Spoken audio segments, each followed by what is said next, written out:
पसंद आती है तो लाइक एंड सब्सक्राइब करना ना भूलिएगा और साथ ही बेल आइकन को भी प्रेस कर दीजिएगा। शुक्रिया। अस्सलामुअलैकुम, मम्मीज़ किचन में आपको खुशामदीद। आज मैं बनाने जा रही हूँ राजमा, रेड बीन्स भी कहते हैं।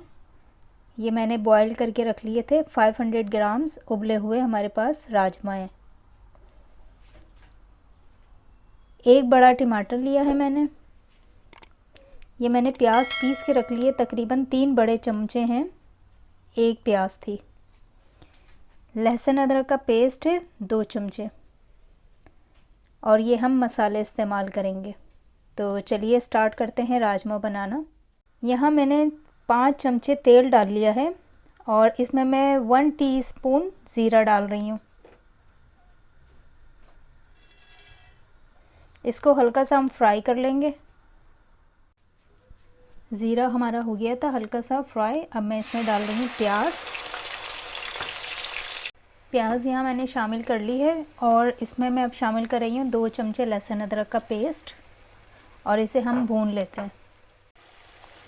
लहसुन अदरक और प्याज हल्का सा फ्राई हो गया है तो अब हम इसमें डाल रहे हैं टमाटर और टमाटरों को हल्का सा फ्राई करने के बाद हम इसमें मसाले शामिल करेंगे।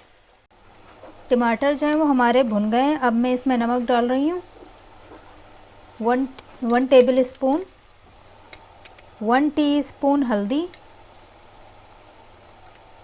1.5 टीस्पून लाल मिर्च पाउडर और गरम मसाला 1 टीस्पून, 1/2 टीस्पून कुटी हुई लाल मिर्च। मसाले हम सारे मिक्स कर लेते हैं।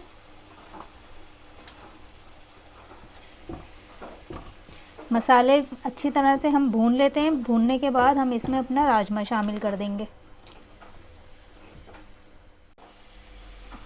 मसाले हमारे सारे भुन गए अच्छी तरह से और देखिए एजेस पर भी इसमें ऑयल आने लगा है।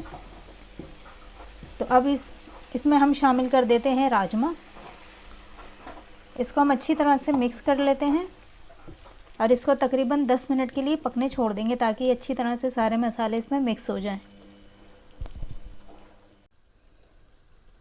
राजमा हमारा तैयार हो गया है और इसमें मैं हरा धनिया शामिल कर रही हूँ।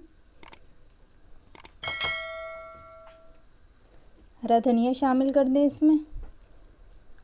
रेसिपी हमारी पसंद आई हो तो लाइक और सब्सक्राइब करना ना भूलिएगा। नेक्स्ट रेसिपी के साथ फिर मिलेंगे। अल्लाह हाफिज़।